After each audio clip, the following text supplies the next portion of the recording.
मिला टाइम्स में खुशामदीद। गज़ा पट्टी में अभी तक जंगबंदी नहीं हो सकी है, सीज़ फायर के समझौते पर अमल नहीं हो पा रहा है।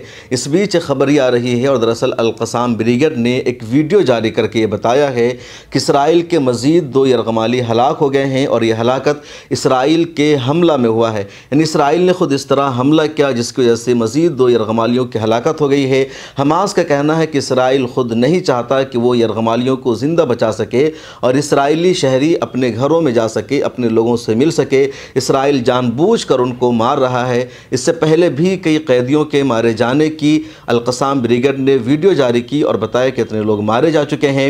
मज़ीद 3 लोगों को इसराइल ने पिछले दिनों मारा था, वो हालांकि भाग रहे थे और अब 2 और को मारने का अल-क़साम ब्रिगेड ने वीडियो जारी कर दिया है।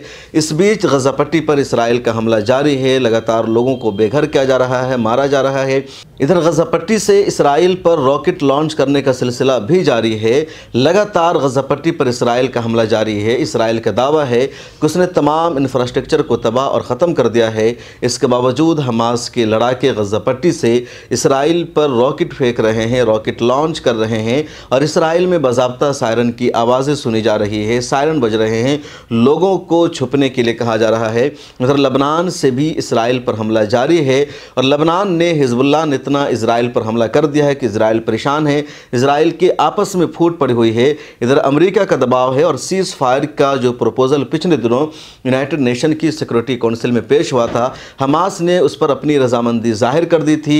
इसराइल ने मुकम्मल तौर पर रजामंदी जाहिर नहीं की और अब इसराइल की तरफ से अमेरिका को फीडबैक दिया गया कि अगर मुकम्मल तौर पर हमारी सेना गज़ा पट्टी से वापस आ जाती है और उसके बदले में इसराइली यरग़माली आज़ाद हो जाएंगे और हम फ़लस्तीनी कैदियों को आज़ाद कर देंगे और गज़ा पट्टी की तामीर नौ शुरू हो जाएगी, तो हमास के लड़ाके दोबारा मजबूत हो सकते हैं। यह हमास के फेवर में होगा। इसलिए हमास की जो शर्त है कि मुकम्मल जंगबंदी हो उसकी और इसराइल की सेना वहाँ से निकल जाए तब मुआहदा होगा, ये सही नहीं है। और एक मरतबा फिर अमेरिका इसराइल के दबाव में आ गया है। कल तक अमेरिका का स्टेटमेंट ये था कि हमास ने ज़िम्मेदारी का मुज़ाहरा किया है, हमास ने एग्रीमेंट को एक्सेप्ट कर लिया है और अब अमेरिका के सदर जो बाइडन का स्टेटमेंट सामने आया है कि हमास सीज़ फायर की राह में रुकावट है, तो ख़ुद अमेरिका का जो किरदार है वो बदलता जा रहा है और इसी वजह से अभी तक सीज़ फायर के समझौते पर अमल नहीं हो सका है। इधर हौसियों ने बहरे अहमर में जहाज़ों पर हमलों का सिलसिला जारी रखा हुआ है।